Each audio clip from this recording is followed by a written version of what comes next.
Welcome to Let Me Know How It Is, a podcast about all things geek. We had such a good time covering Comic-Con at home, we're doing it again for DC FanDome. If you're new to the show, thanks for joining us. We release new episodes every Wednesday, and a quick reminder to find us on YouTube, just please don't forget to hit that subscribe button. And finally, we want to hear from you. You can suggest topics in the comments section. Thanks for listening.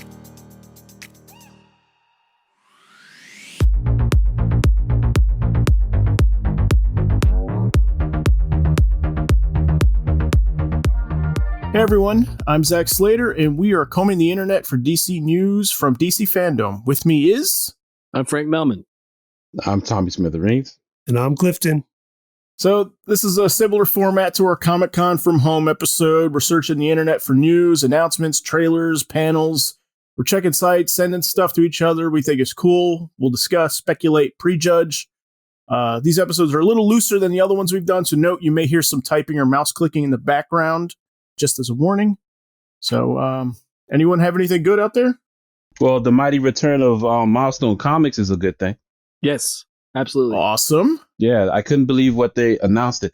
Because it was funny because Jim Lee was on the panel for Milestone Comics. Jim Lee was on like every panel today. Yeah, every other panel, Jim Lee was there, whether he was a part of it or not. I was like, this is not Wildstorm. You just pop in. Yeah, he was just there.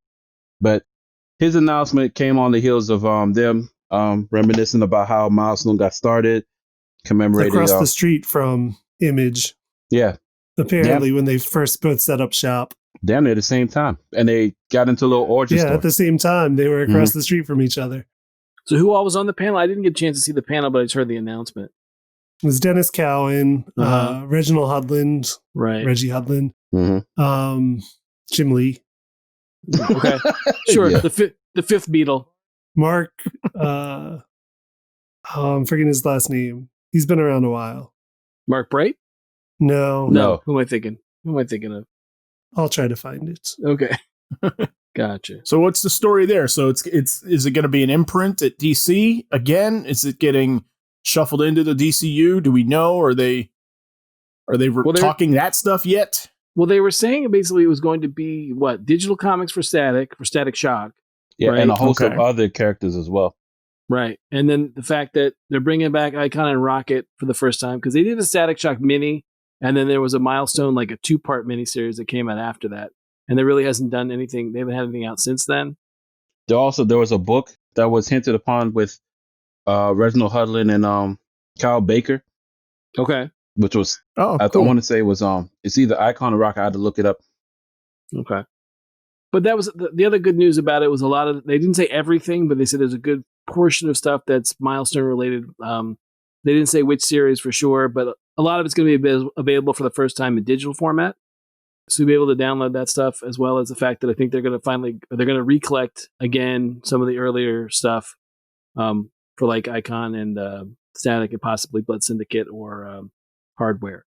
Okay. So, because a lot of stuff they had first trades for it at one point, and now they're out of print again. So it looks like they're giving it a good push for Milestone, which is good. And then there was also talk of there are serious considerations for a Static Shock live action. For a movie? Yeah, they didn't have a lot of detail. Oh, thank goodness. Yeah, they didn't have a lot of details, but it was definitely one of those things where Reginald Hudlin mentioned it a couple different places that they're having serious considerations or serious talks with Warner Brothers about doing that live action finally. So that's another good. Yeah, they talked about how they're basically putting feelers out everywhere, because they also talked about that they would like, if possible, to do like the DC original animated for Milestone characters. Nice. Oh, that'd be great too. Other things that they're just trying to see where they can get it. No, all that sounds great. That'd be really good for any way I can get Static out there for more people to see it, I'm in. Right, I'm telling you. Like I said in an earlier episode, people are gonna love him. Yeah. Also, wasn't Phil Lamar? I think Phil Lamar was on that panel. Didn't he show up? Yeah, that's the one I forgot was Phil Lamar was on the panel. Okay, that was the other one I couldn't forget. I forgot about too. But the moderator was Mark Bernardin, who I've seen pop up on stuff, but he's an entertainment person. Gotcha. Okay. Yeah, this is cool. That's good news, and that's soon. So that's neat too. That's what are we talking? We're what is that? 7 months? Beginning of the from year. Now? Yeah, maybe not even. Yeah. Does time matter anymore? No, it does not. No, not at all. No, but the Static Shock digital series is supposed to launch in like February 2021. They're also talking about like a 15-page sampler which is going to be Milestone Returns number 0, which is going to be also available in the event. So that was interesting when they dropped that bit of information. But what I was referring to, that I think they mentioned the Static Shock will be getting a graphic novel by Kyle Baker and Reginald Hudlin. Oh wow, that's really cool. So yeah, that's all, again, all good news about Milestone. So I wasn't expecting that at all. That was billed as the surprise DC Comics panel. In the schedule, it wasn't listed as what it was going to be about. They wanted it to be a big surprise. Okay. Which it was. Yeah. Besides their big surprise of like, hey, we're doing FanDome is 2 days. Which they announced 3 days ago. Which is funny because I saw Brandon Vietti post about it today, saying that the Young Justice stuff, they had scheduled a table read and all sorts of stuff for Young Justice for their bit. Yeah. And he was posting, I think it was this morning or last night, I can't remember for sure, that, that theirs was one of the ones that got pushed back till the September 12th date. And I saw Stephanie Lemelin, the voice of Artemis, replied to it saying, thanks, I didn't know that. Oh, wow. Oh, wow. Yeah. Jeez. Yeah. But it looked like a lot of the animated stuff got pushed to September 12th, which is going to be day 2. That's the other weird thing, is that it's not like Saturday and Sunday. It's like it's split up by a month. Yeah. So. It's kind of an odd take from the fact that, everyone's, no one's not home. So the idea that they're splitting it over a month is really odd, I think. Yeah, right. Like there's plenty of free Saturdays. Yeah. Oh, absolutely. And the interesting thing was too, is that they trickled stuff out before this came out. Mm-hmm. Right. Yeah, like they had like little news bits kind of trickle in, I guess, to sort of like wet your whistle, I guess, a little bit to get you to, like, more likely to tune into it, maybe. Well, I mean, my thing is, I'm super excited about the Milestone stuff because I read all that stuff when it came out, but I'm also, I had a thing of, your DC Comics. I was hoping for a little more comics news in my FanDome, and there really wasn't a bunch here. I mean, we got an announcement earlier. Was it earlier this week, Tommy? The whole thing about the other history of the DCU. Yeah, it was earlier this week. Yeah, it was early, but this week, it wasn't part of them. Right, which I didn't quite understand. Why wouldn't you roll it out in this? Yeah, is that that's the John Ridley book? That's a John Ridley book. I mean, the only other thing, we had that, which basically, if you haven't heard this, John Ridley is doing a mini series, which is along the lines of the history of the DC universe that came out after Crisis, which was done by George Perez, which basically takes you from Anthro all the way through Legion and Commandy and all that stuff. Yeah, it's great. It's a great 2-part book, but they wanted to do one that focused more on characters that you really didn't get a focus on, like, was it Black Lightning, I believe, is one. It was various characters of color that they that he wanted to spotlight for their take on the DCU from their perspective on how things evolved and so. But they made no mention of it during the panel, at least not to the parts that I saw. But they did announce him in the Legacy of the Bat panel about Batman. They did announce John Ridley is writing a Batman book in January. Oh, I didn't hear that. Okay. Yeah, and it's going to be according to him, delving into the Fox family. Yes. Okay. Yeah, it says a 4-issue limited series that will not star Bruce Wayne but another unnamed Batman. And the quote I kept seeing is, a better than 47% chance that we see a Batman that's a person of color. And I was like, what does better than 47% mean? Right. Then, I guess they may change their mind at one point. I'm like, how much better than 47%? Is it like 48?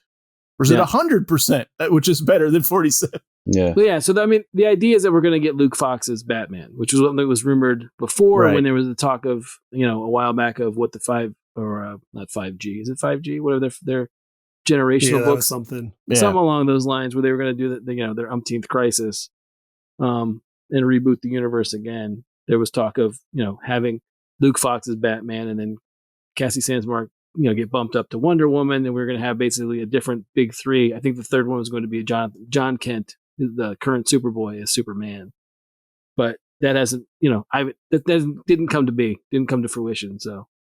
We'll see what happens. I'm excited for both. I love John Ridley.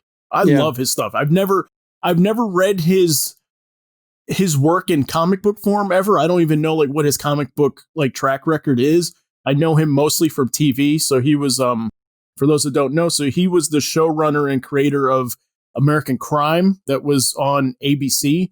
Okay. Not to be confused with American Crime Story that was like the O.J. Simpson like retelling that was on FX. There was also American Crime at the same time. Jews.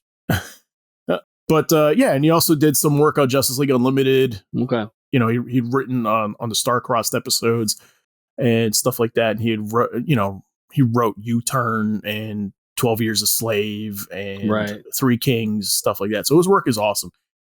He produced Fresh Prince of Bel-Air for a couple of seasons also. He appeared in an episode. So I'm a big fan of his work. I love his stuff. Okay. A lot. So I'm excited. I'm excited just for the idea of this. Just the story sounds pretty cool. Yeah.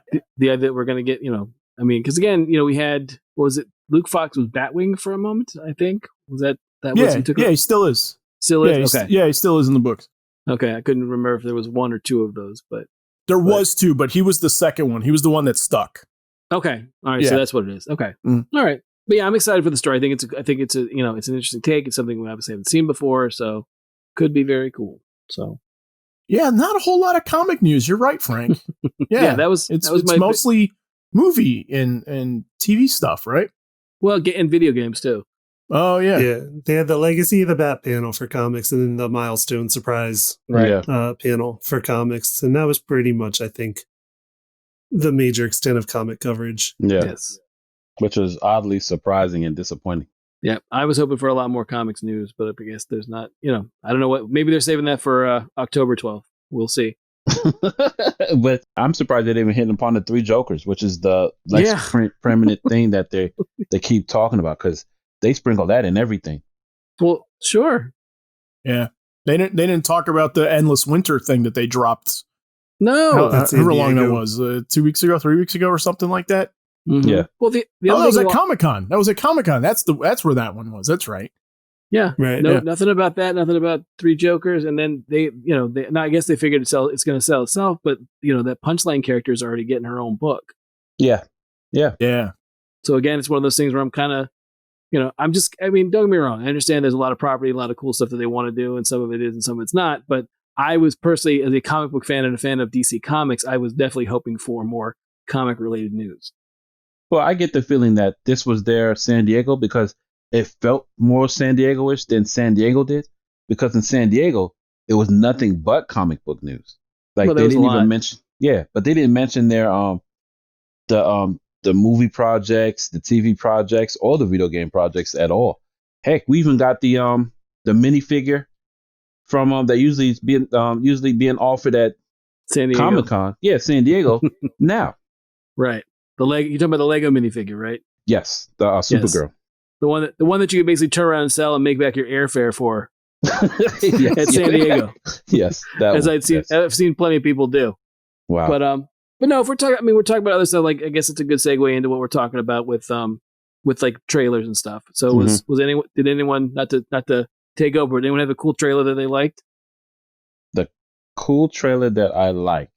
Yeah, for either movie or for the video game stuff. I haven't watched any of the trailers yet, but I see I see that we got some of the video game stuff, which I think was some of the earliest ones that came out, right? Those are some of the first stuff that dropped today. There's like a Batman game that was rumored forever. Right. There's two Batman games. One was announced first thing this morning, or was shown first thing this morning. Yeah. Okay. And one was later in the day. Yeah. Yeah. Well, you want to talk about the glaring one that everybody loved, or you want to talk about the video game one? Yes. Do the let's do the video game thing since we already set it up and everything, and clue me in because I don't know anything about this. Okay, well, WB Montreal showcased their video game, which was going to be Gotham Knights. We didn't really know that WB Montreal was doing it. Everybody was waiting for Rocksteady because Rocksteady was the leading person in the Arkham the Arkham series, which was Arkham Asylum, Arkham City, then Arkham Knight. Right. Montreal only did Arkham Origins. Yes. Well, Montreal showed their trailer in which we get a game that involves Robin, Batgirl, Red Hood, and Nightwing. Yes. Okay. According to the trailer, it takes place after the events of Arkham Knight, in which we have a Batman that's no longer protecting the city for whatever reason, or he's MIA Okay. And they have to hold down the city without the help of Batman or the Batcave. Yes. Alfred is in the story, but you have a situation in which the villains of of Gotham are now privy to Batman not being able to protect the city, so they have to hold it down using their own special with the way, and basically they have to do it on their own, which is then push them to the forefront as opposed to being their quote unquote sidekick type of situation, which is weird to me because they're not doing it by themselves because it's like a co-op game, and we get a glimpse of that in their gameplay through FanDome. Okay. Yeah. How's it look? Look pretty good. Okay. I mean, I'm gonna say it doesn't look bad. It definitely looks like. I mean, there's one of the things in the last couple of games of for the Arkham series is, you know, our Arkham Asylum, you can play as Batman, and then you get to Arkham City, and you can play as Batman and Catwoman, right? And then you get to Arkham Knight, and then you can play. There's a sequence. I forget when you play as Joker. Is that in the second one or the third one? That is you talking about fighting in the levels. I would say you do it in the second one, if I'm not mistaken.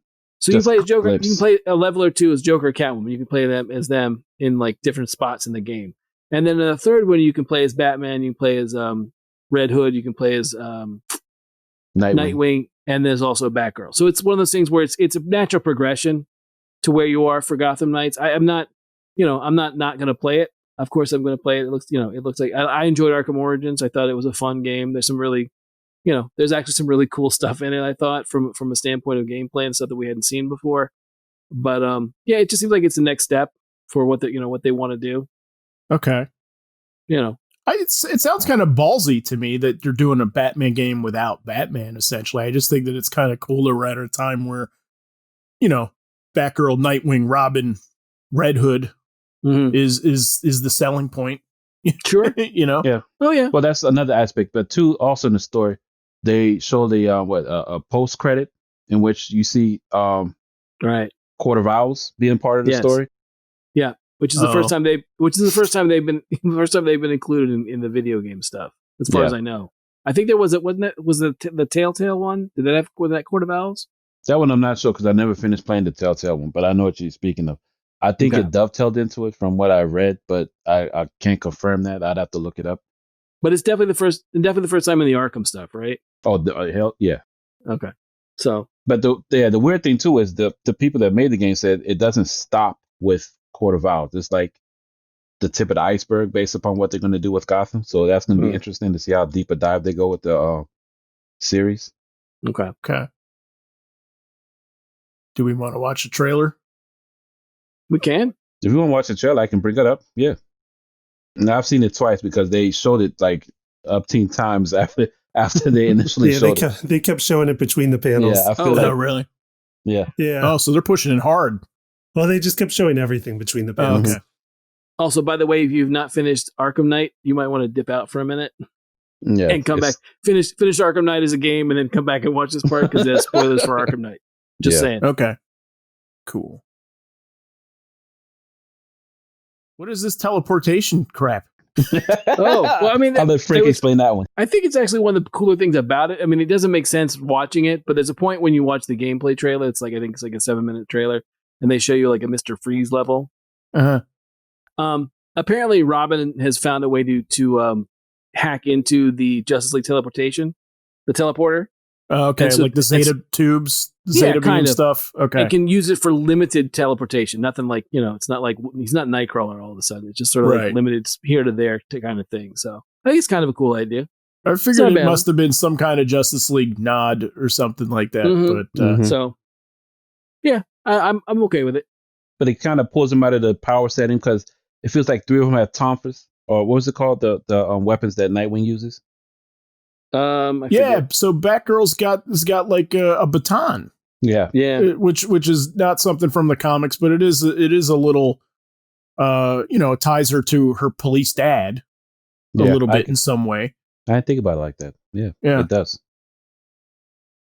But yeah, and then of course we have Mr. Double Gun Barrels. Yeah, of course, taking out everybody. Yeah. And then you have gun Robin fu. Stuff. Yes, it's Gun Fu. Yes. Was the director? Is it John Woo? John Woo? Yeah, his John Woo style of fighting. Yeah. Right. No, it looks fun. I mean, if this is a co-op, like, it'd be fun to play with, buddies. Sure. And run around Gotham beating up bad guys. Oh, yeah. Yeah. Yeah, it looks fun. Yeah. Like I said, it just feels like it's the next, the next step. I'm not wowed by it, but it was definitely like the next, what, obviously was going to happen. And again, like I said, that opening is definitely a spoiler for the end of Arkham. So definitely. Okay, sure. So it's one of those things where it's, obviously we'll see what happens with it. Sure. Yeah. But yeah, I smell setup. Sure. Of course. Yeah, hugely. I like that, so that they're going with the new current Batgirl design of sorts, where she has like a very like minimal mask and cowl and stuff like that. But then when she's, at least in the trailer, like when they're doing the Mr. Freeze stuff, she's got the full cowl and everything.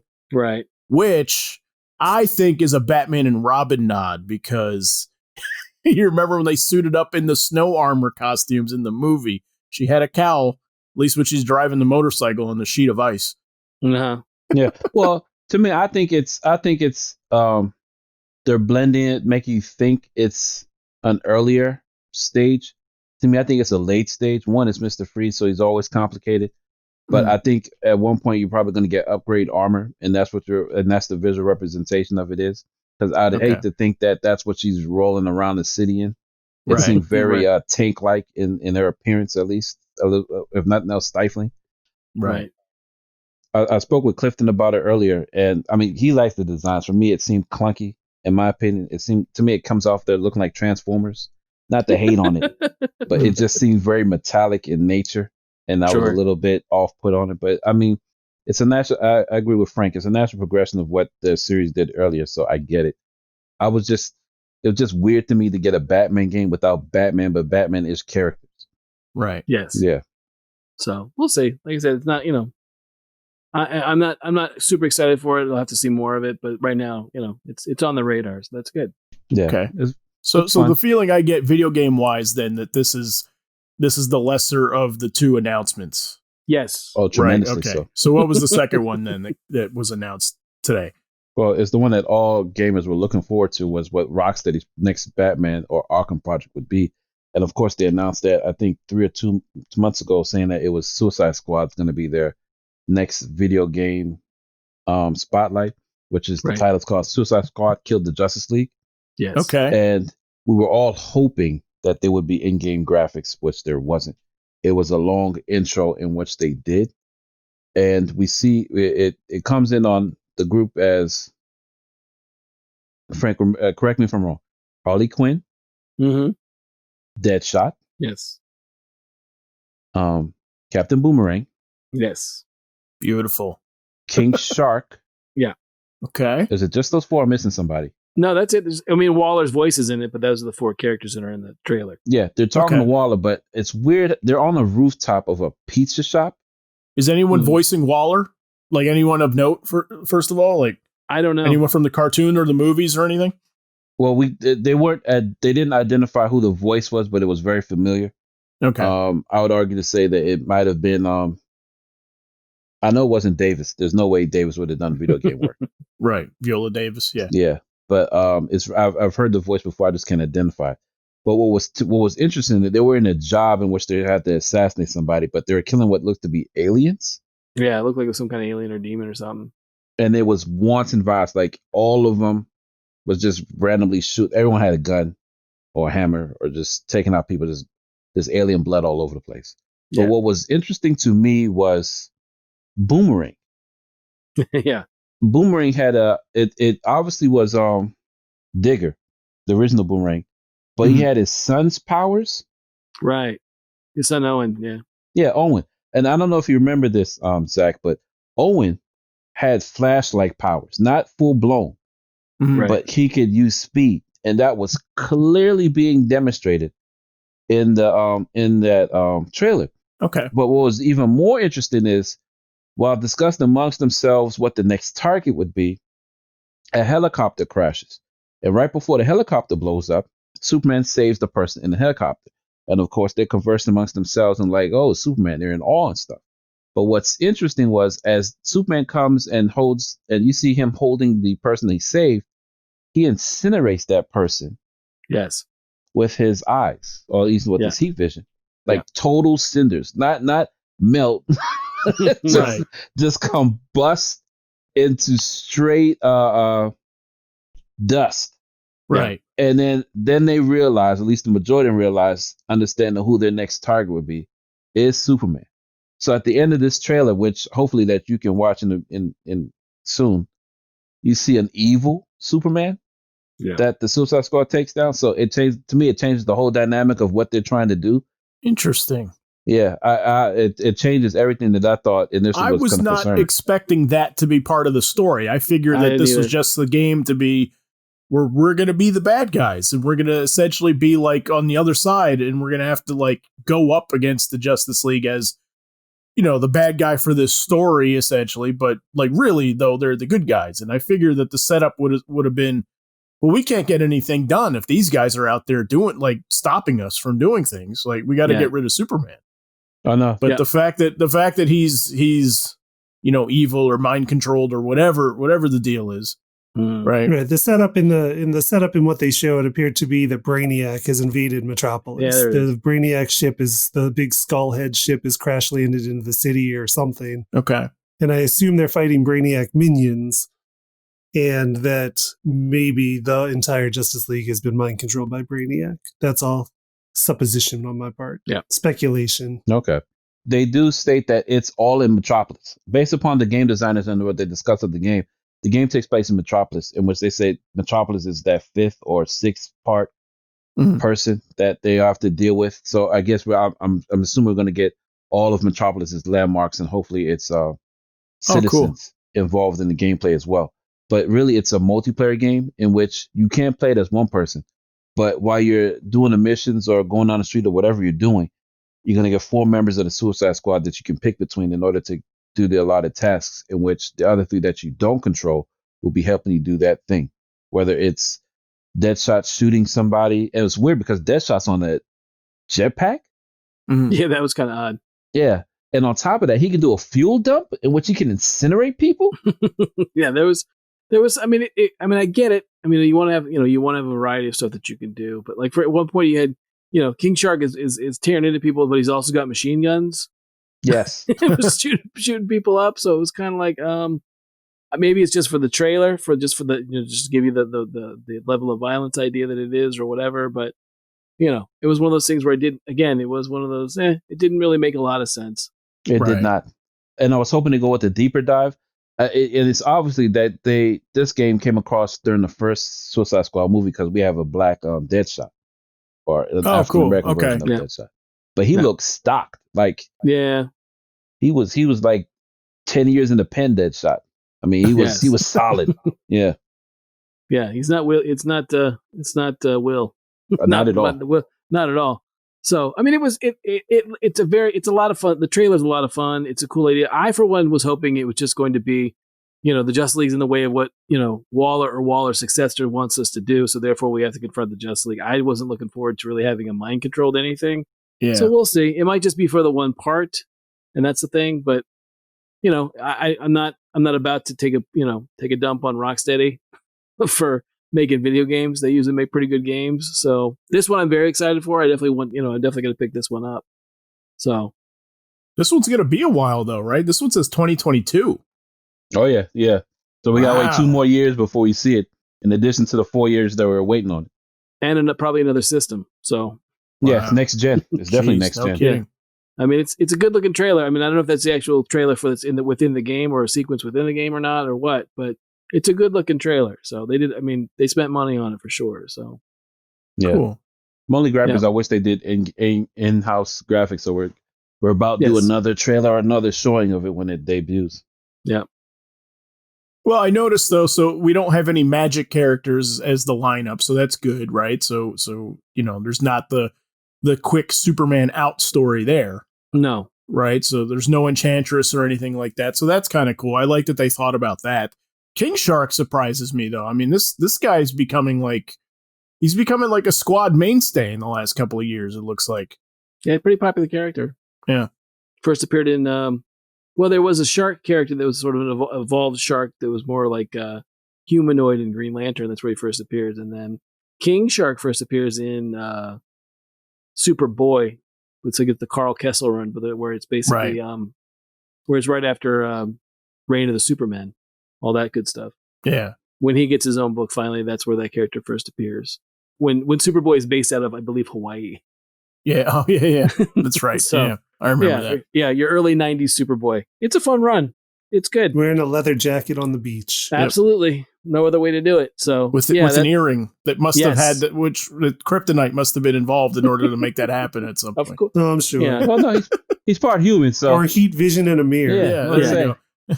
So, but I have a prediction. Being that it's next gen, I'm sure that those aren't going to be the only 4 because based upon Gotham Knights, which is a current gen game, there's no way we're going to reduce to that smaller roster. I predict. I wouldn't think so either. I think that's just the 4 that they rolled out. Yeah. Okay. Who else do you think would be in it? That's a good question. Based on if you're basing it on the well, I mean that's a good segue. Current. I mean, we can talk about the movie trailer, but for me it'd be what would it be Bronze Tiger. Bronze Tiger one. Enchantress. Yeah. If you're thinking outside the box, you might get like Nightshade. That she was big in the comics. What's the one woman that was the I'm hoping for the daughter of Vandal Savage? Oh, Scandal. And her girlfriend. And Knockout. Yeah, I would love as just a stronger power setting. Which again would be a throwback to Knockout especially would be a throwback to the Superboy comic because that's where she first appeared. The same run. Yeah. So yeah, it's possible. I mean, I don't see why not. I mean, there's a lot of, DC's got, and we've talked before in other episodes, DC's got a lot of great villains, so they definitely could, either want to go high profile and do something like Black Adam, or you want to do something, smaller like, I don't know, Polka Dot Man. Mm-hmm. So, yeah, right. There's a lot of characters. There's a lot of characters to choose from. So, I think this sounds fun. This is cool. I mean, like I love Suicide Squad. I love the Suicide Squad. If I'm just gonna list off, my favorite like 50 DC characters, there'd be a ton of Suicide Squad members in that list. Okay. So this is fun. But they did a movie trailer too for the James Gunn one. Not so much a trailer as more like a roster of who's playing who, and then there's a behind the scenes video that gives you a lot of behind the scenes stuff, talking to actors as well as quick clips from the different different scenes. So it looks like it's pretty much done. Would everyone else say that? Oh, definitely. Okay. I mean, that was impressive. Yeah, he said they wrapped filming in May. Mm-hmm. Okay, so and he's just been editing ever since. Yeah. How's it look? Oh, I'm super excited for that. I can't wait. Nothing they showed was finished, I don't think. Yeah, but what they did was they gave us a teaser trailer on the roster of which actors played whom, and in their comic book iterations to show you specifically who he's going to have them as. Okay, right. So that's confirmed now. They're not playing it coy like they're going to. This person's maybe this, maybe that. Okay, so what's the lineup now? It'll be best seen if you watch it in the trailer. Okay. They got Rick Flag in the yellow. Yes, they do. Yeah, they do. They went hard. I can't tell you how thrilled I am at that. Yes. Well, I mean, it's supposed to be it's not the same lineup as the first 7 issues of Suicide Squad, but of the Ostrander run, I should say. Right. It's very important. Not anything recent. It's the Ostrander run, and it basically is them dealing with the Jihad. So I don't know how that's going to play out, but it's a great opener for a book. Anyone who's ever read that first trade of Suicide Squad, it's really, really good. So I'm excited for that. Yeah, James Gunn said that he's thinking of it as like a sequel to the Ostrander run. Okay. But basically, he's imagining the movie as if John Ostrander was still doing Suicide Squad 30 years later. That's the best news I've heard all day, Clifton. Yeah, thank you. That's how he thinks of it. That's terrific. I can log off the now. Thank you guys. This is awesome. Thank you so much. Yeah, it was cool when he mentioned that he was a huge fan of the Ostrander run. That's how he was introduced to it. So, well, I'm not a big fan of just taking a dump on people's work, but it's one of those things where the first time around when they made Suicide Squad, it wasn't. I felt personally like there was not enough talk of, oh, by the way, we're not talking about the Task Force X Monster Hunter 50s stuff, or we're not talking the stuff that's come after it. But the John Ostrander stuff is the reason why people love Suicide Squad in the first place. Right. And the only reason we're able to make these movies is because John Ostrander did a phenomenal job coming out of Legends with these characters and made this book what it is today. So yeah, that's great news. I can't wait. It's recognized a little bit in the first movie in the sense. I mean, like, the building that they're fighting in is named after him. Sure. You know what I mean? There's things that, I just think that there were some very weird things that happened with that movie. And I think on some level it did get kind of taken away from David Ayer. Whether or not it was going to be good or not, is a different subject entirely. And I do think that James Gunn is better equipped to make this kind of thing fun, but also like give it some teeth, Sure. Yeah. I need a judge's ruling on some of these characters. Like, I love Suicide Squad, and I don't like. I'll play. Go ahead. Yeah, no. Go down the list. Read it for everyone. Michael Rooker as Savant. Yes. Okay. So Savant is who? So Savant is a character that appears in Gail Simone's run of Birds of Prey. Mm-hmm. It's kind of like he's not. If I remember correctly, he doesn't really have he's not like super powered. It's one of those things where he's like kind of an enhanced fighter type guy. If I remember correctly. Okay. So he's not like. There's not like a huge run or following as far as I know for Savant, but that's where he first appears, isn't that? Gotcha. Okay. All right. Javelin, I know, played by, help me with the name here, Flula Borg. Flula Borg is who's a comedian. I love Flula Borg. Okay. Flula Borg is awesome. Can't wait for Flula Borg as Javelin. Pretty much standard is like a Green Lantern villain. Okay. At one point, he is actually on the squad team for not very long. I think he's actually in the arc where they've lost, spoilers for a book from 30 years ago. But the squad is Nemesis is working with the squad. They go on a mission to Russia. As a result, Nemesis is captured. It is left behind. And then they're trying to break him back out. Well, what happens along the way is Batman goes into Bel Rev, disguised as Matches Malone. Mm-hmm. If you've never read it, it's a phenomenal issue. But anyway, it ends up with the Justice League becoming aware of the fact that the villains aren't just acting randomly; they're being directed by the U.S. government. So you have this whole moment where the Justice League comes up against the Suicide Squad, and he's in that group. Right. So, okay. Well, I am happy that the enjoyable portions of the first movie are coming back. So I like that we're getting, Rick Flag, back. Viola Davis is coming back as Amanda Waller. We're getting Margot Robbie's Harley Quinn again, which she's terrific, Sure. And Jai Courtney as Captain Boomerang, who I think was the one that was like criminally underused in the first movie. As excited I was for the three of them, for Rick Flag, I thought he was good. I thought for Margot Robbie and for Viola Davis, I was super excited to see him as Boomerang, because I agree. I love Boomerang in the Ostrander run.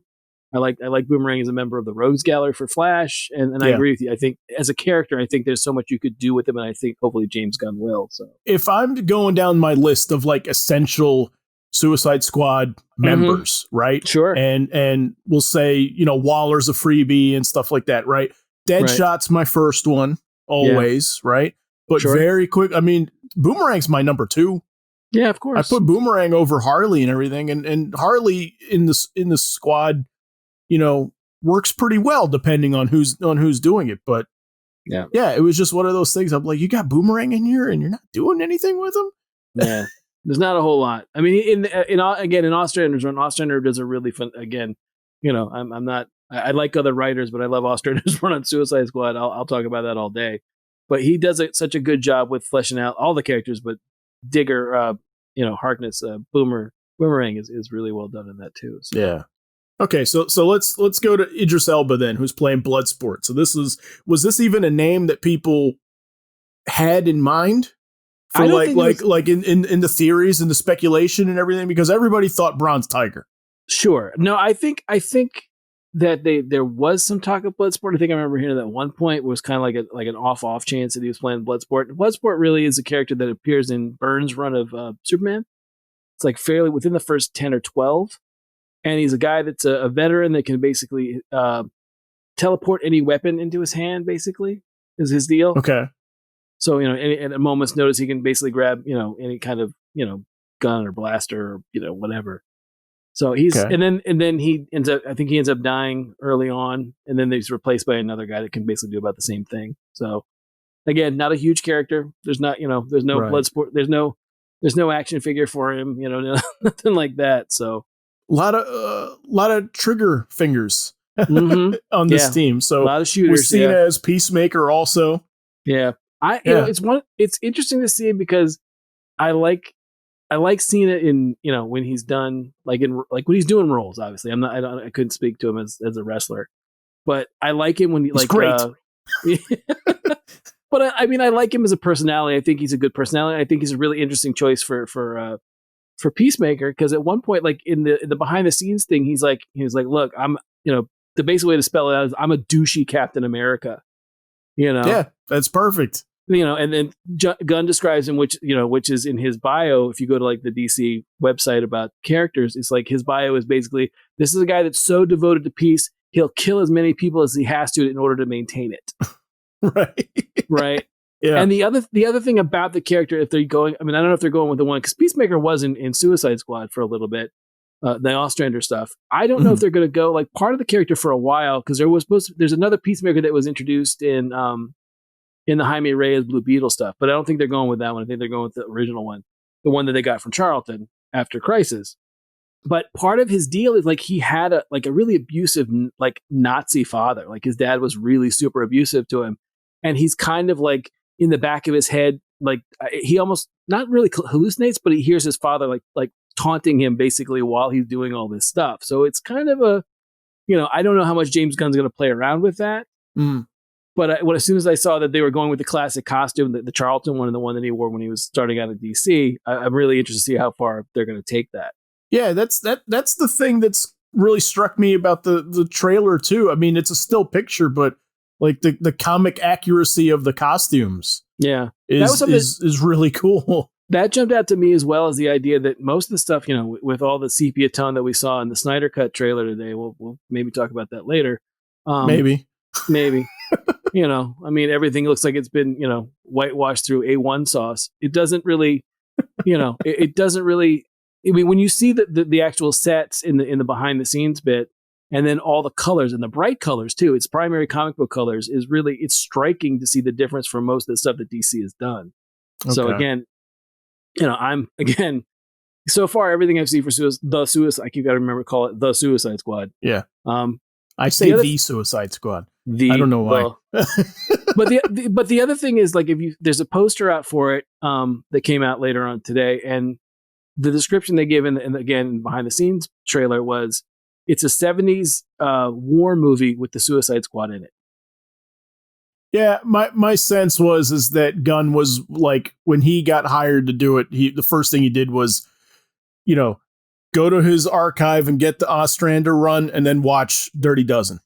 Yeah. That was my feeling. I bet he's looking at those two things for reference for sure. Among other things. That's what he mentioned in the panel. Does like word for word, yeah. Okay. Really? It's definitely there. So okay. Yeah. Awesome. Yeah.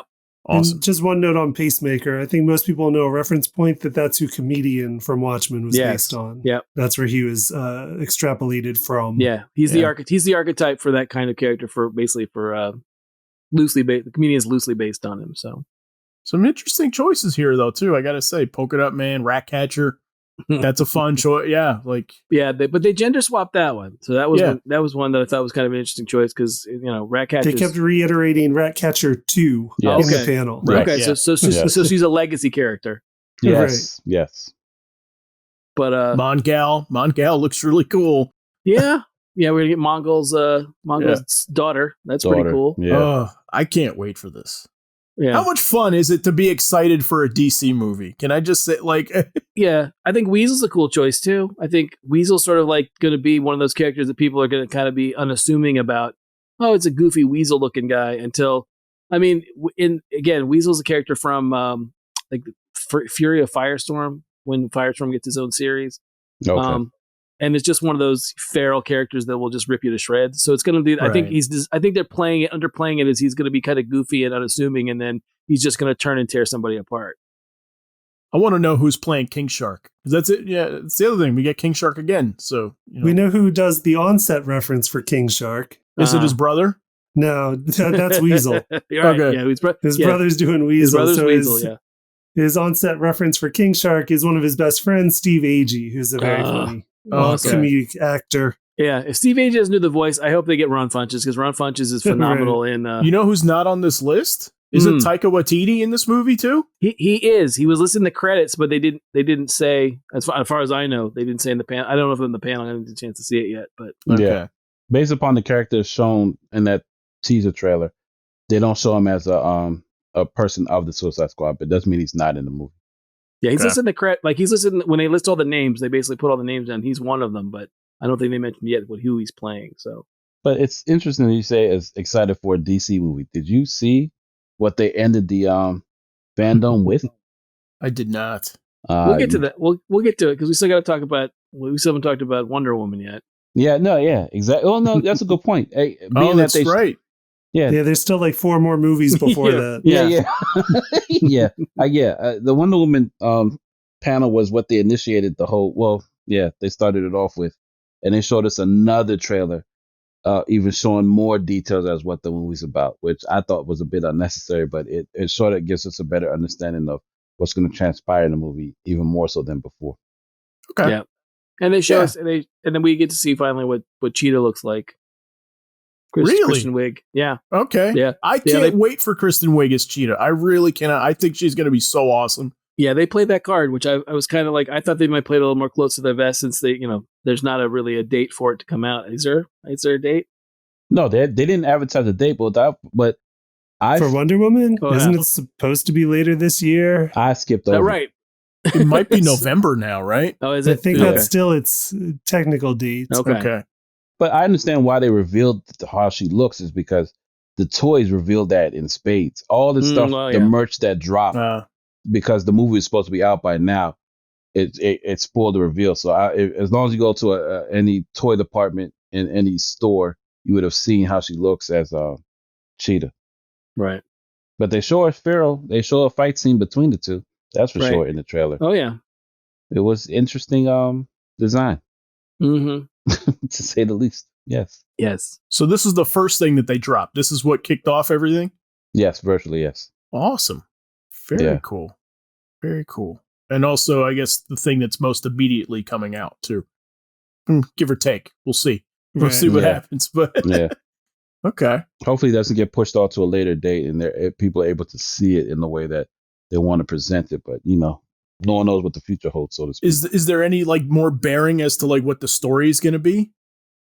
To be honest, based upon the trailer, I think the explanation of Steve, and this is my speculation, of course, the explanation of Steve Trevor being in, according to the trailer, is maybe he got time jumped because she's sort of explaining to him how they do things now. He seems like a bit of a fish out of water, like he doesn't know how to dress.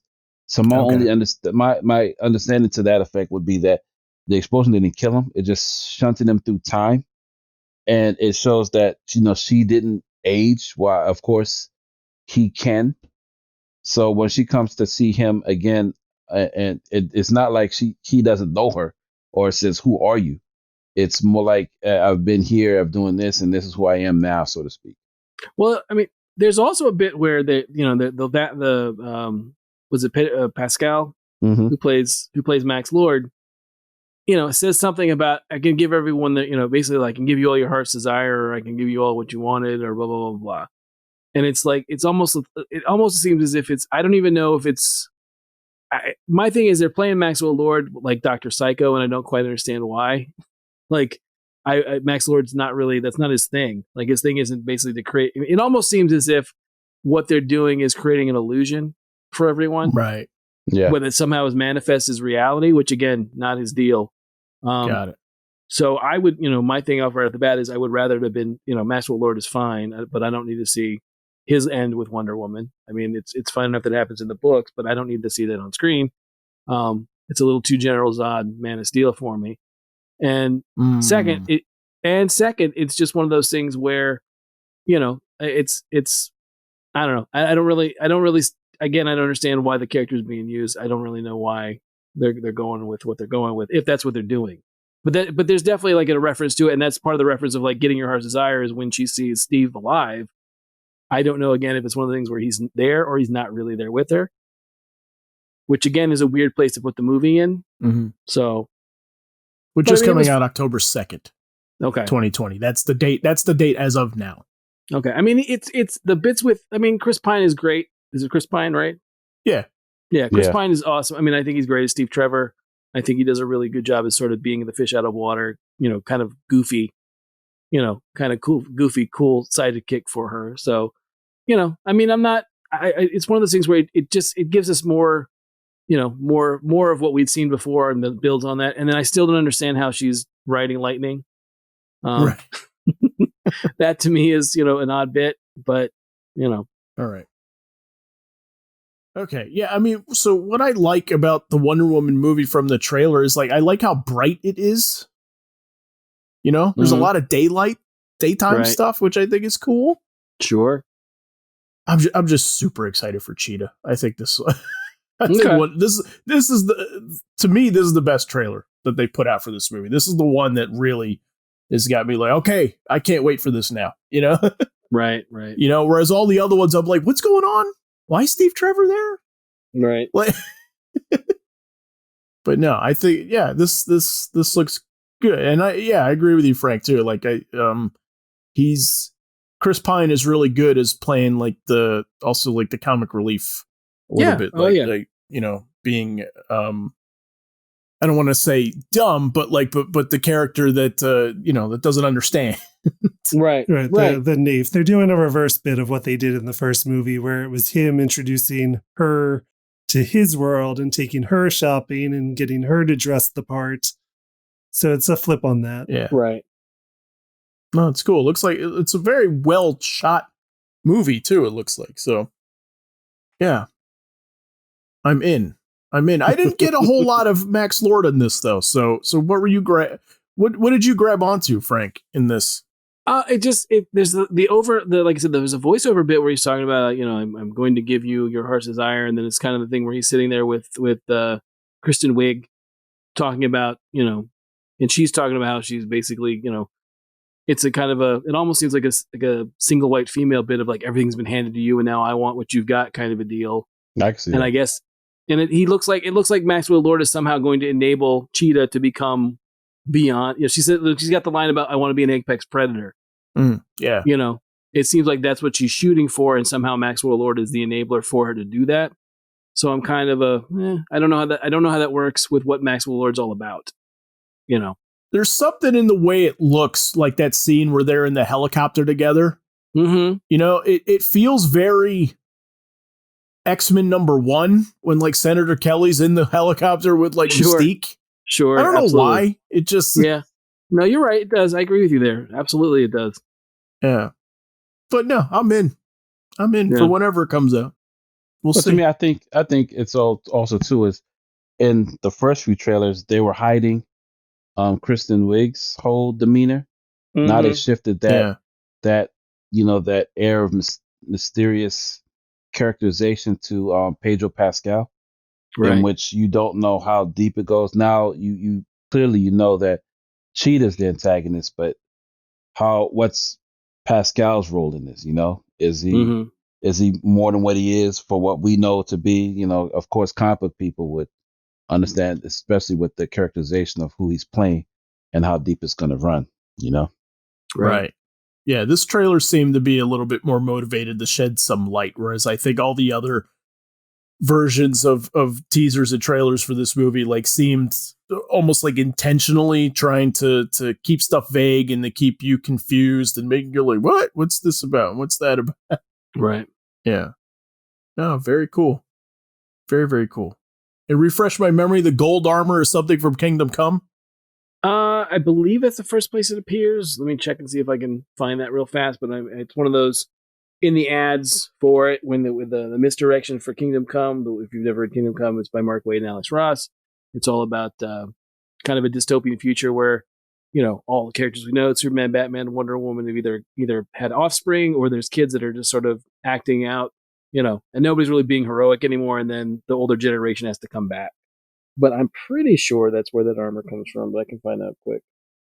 But yeah, it's just a nod. It's a nod to that. But in all the ads, there was a lot of stuff where he had an eagle and this bat fighting, and everyone thought, well, the eagle obviously represents Superman.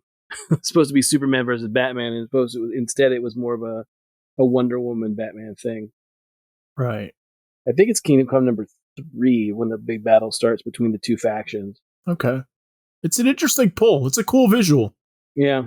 It's a striking visual. I got to be honest. Like seeing it on film, like it translates well. Right. No, it's a cool look. I've always I thought it was pretty good. I'm curious if the comics are gonna borrow it now and like use it a lot more moving forward. I know they use it in it does debut in Kingdom Come number 3, and then I know it gets used like during our Worlds at War. I believe Diana wore it when it's basically when Imperiax is trying to destroy everything. Mm-hmm. She leads at one point she leads an Amazonian army against whatever his minions were. I don't remember. Okay. At this point, but yep. So cool. Yep. Now the other movies they show until we get to the grand finale, but the other movies they did presentations for, they don't really have much of, if anything at all. Mm-hmm. Right. Because they did panels for the Flash movie, right, which has a script and a cast, and right, that's about it.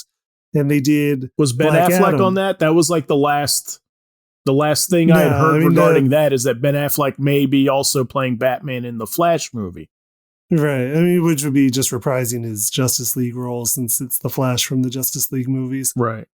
Movie. But we have Michael Keaton as Batman in the Flash movie also. Is that what it was looking like too? But I just assume that's like a cameo, like TV Crisis. Yeah. Like you're going to get people popping in. Hey, Clifton, did they mention in the panel, I didn't get a chance to see that one, did they mention in the panel if it's Morrison's script, Grant Morrison's script, or no? I mean, Christina Hodgson's the screenwriter on it, the woman who wrote Birds of Prey and was initially hired to write Batgirl for them for the movie that did not happen yet. Okay. So they're using her again. I mean, she just mentioned being referenced or being influenced by Flashpoint, Jeff Johns' Flashpoint itself. Okay. As like kind of her entry point into the comic for the script. Right. Because there was talk at one point that Ezra, what's his name? Ezra Miller at one point was not happy with the script and was trying to get Grant Morrison, or they were trying to write a script together. Okay. But that's been one of the last things I heard about the script wise thing was the fact that there was something that they had turned in together.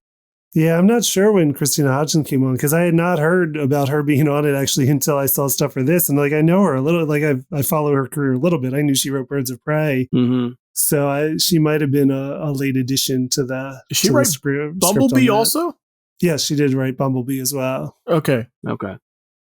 So what else got mentioned that we don't really have time for, unfortunately? Well, Black Adam, they did a presentation for, despite the fact that like they've got a script and partial cast, I think, and that's about all they've got going so far. Right. They did a little teaser graphic thing they just made for this. It was pretty cool. Okay. Showing like ancient Kahndaq. Okay.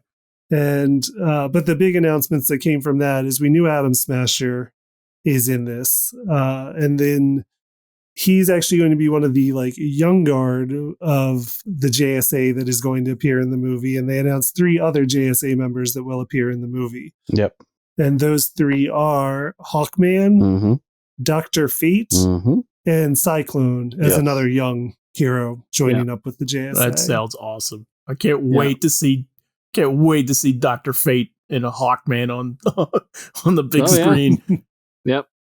I mean, with The Rock. It'll be interesting to see from the standpoint of the fact that I don't know how, I'm going to imagine they're going to play off the idea that, you've had Hawkmen around for centuries as well as Naboo, and they both know Teth Adam. Yeah. So we'll see. It'll be interesting to see how exactly that all plays out.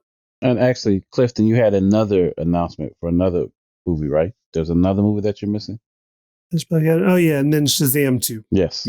Shazam 2 was one where they played up that bit that they had nothing to say. So Zachary Levi, he was very funny, but he just kept fielding questions, like digital questions that were submitted to him. And he's like, I can't answer that, or I'm not allowed to say that, or I'm not at liberty to say.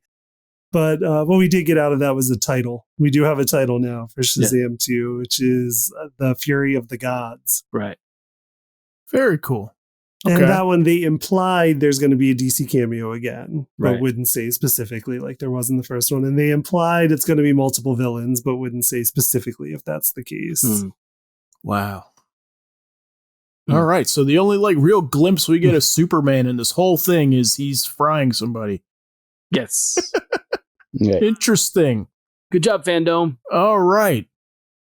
Okay. So, all right. So let's start capping it off. So The Batman was the final teaser that came out, right? Which I say The Batman I say the as the for The Batman and the for the. So I don't know why. I'm The Batman, complicated person. You know, I'm hoping we get Jamaican Joker like the animated. I hope not. Oh my gosh. I hope not. Well, we did get. I like the trailer. The trailer was really. Visually it's awesome. It looks really cool. Yeah. I'm not really sure about why we have what's his name from The Cure being Batman. Because I think Robert Pattinson. Yes. Oh my god. No, I mean Robert Pattinson. Are you talking about the guy liner? Are you talking about his guy liner? Oh wow. You didn't like that? I will support that. I will. Okay. I will defend that. Okay, go ahead. My defense is that it's always there anyway. Like I know. These people always have the makeup on. This is the first one that actually acknowledges that they do put the makeup on around their eyes. So I'm all in on that. Okay. I will support that. All right. Yeah, it doesn't bother me. It doesn't bother me at all. You know, every day is like Sunday. It's okay. Every day is like Sunday. It's cool. I understand. Right. So, like when it cuts to that shot, I'm like, "Who's this goth kid?" Yeah. I agree. That's what I'm saying. I'm saying. But then when I thought about it, I'm like, "Nope, I'm there."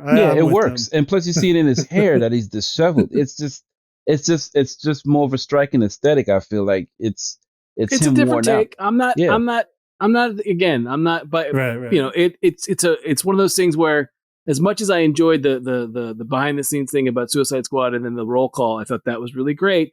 This was definitely this was the big card to play, and I think that overall it's a fantastic trailer. It looks really really cool. Yeah, I think it looks really really good. And I have to mention also the Nirvana song that the bummer version that they use in there, which I'm like, is that Nirvana? So of course, like we get to the intersection of two of my favorite things of all time.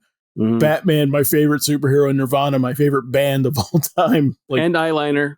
So and guyliner. Guyliner, sure. But no, I mean, I thought, you know, it's hard to beat Jeffrey Wright, you know. Right. As Gordon.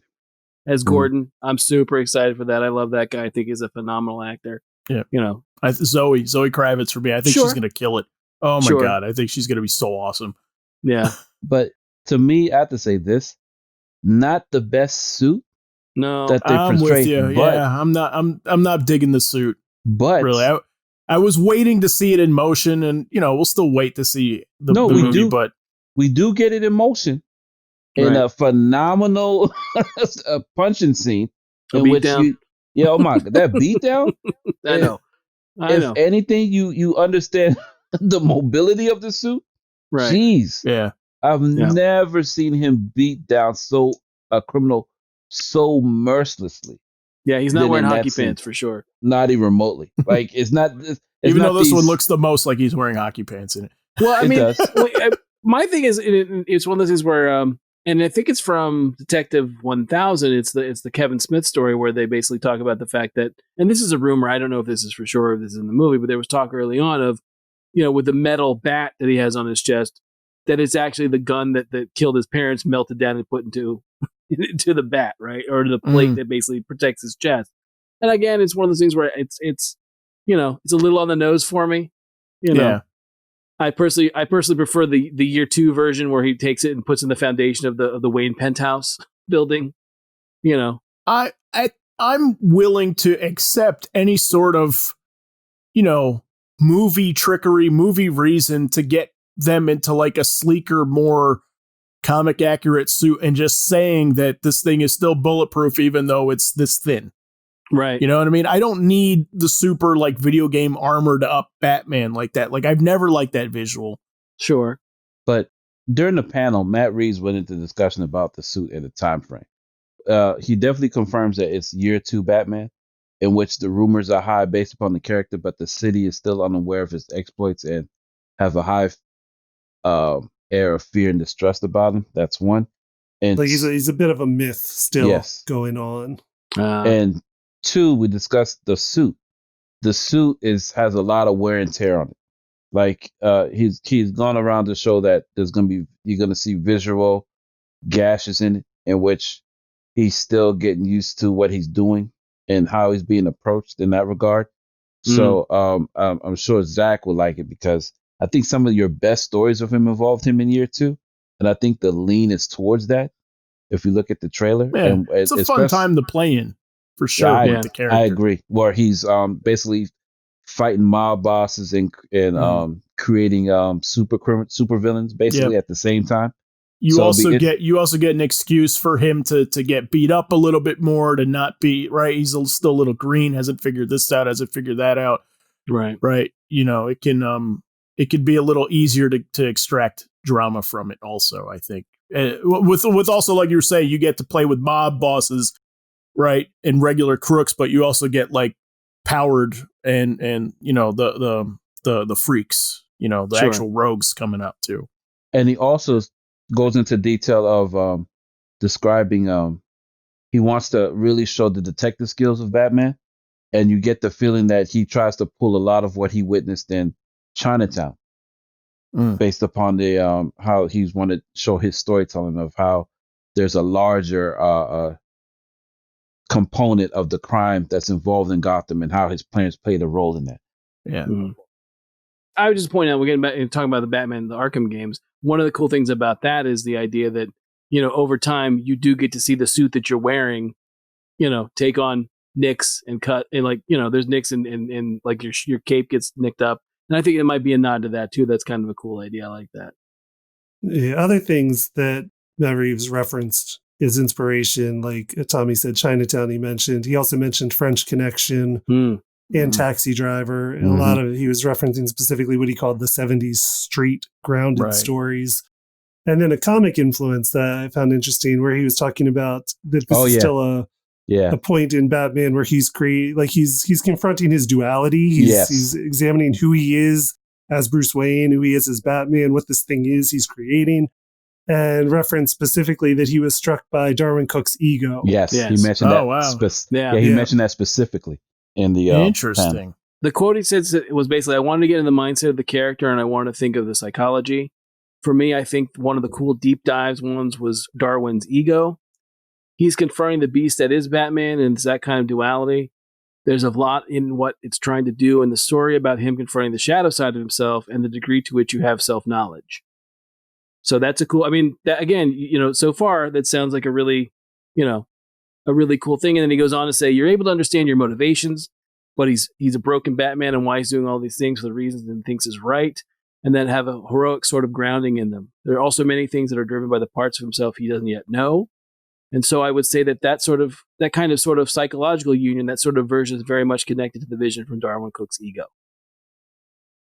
So again, not a bad place to draw from at all. I never would have guessed that book would have inspired somebody for the movie. As much as I like that book, I love Darwin. You guys know that, right? Yep, so do we. Yeah. So no, that's crazy. It definitely looks like the most comic booky. You know, it feels the most like reading a comic. At least that 2-minute teaser of it does. It feels closer than any of the other movies, I think, which is cool. And one other thing they did discuss in the Batman presentation was the HBO Max tie-in series that is going to be going on with the movie for the Gotham Police Department, or Gotham PD, I think they referred to it as. Yeah, that's what they've referred to it as. So it's Matt Reeves developing the show with writer Terrence Winter. And cool. It's going to, he said, basically like explore the corruption that's in the police department still at that time in Gotham City. And it's just an idea from the movie that they wouldn't ever get to explore that deep in the movie itself. So he's happy for the show to be able to, you know, dive into that world deeper. Is Terrence Winter from Boardwalk Empire? I'm not sure. I can't remember who was on Boardwalk Empire. But it would make sense as far as the HBO ties.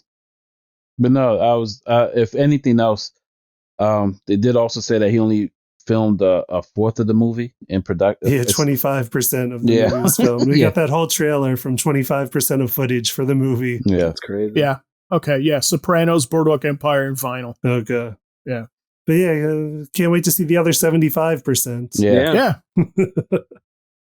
If anybody was on the fence about the movie, they're clearly picking a side after that trailer.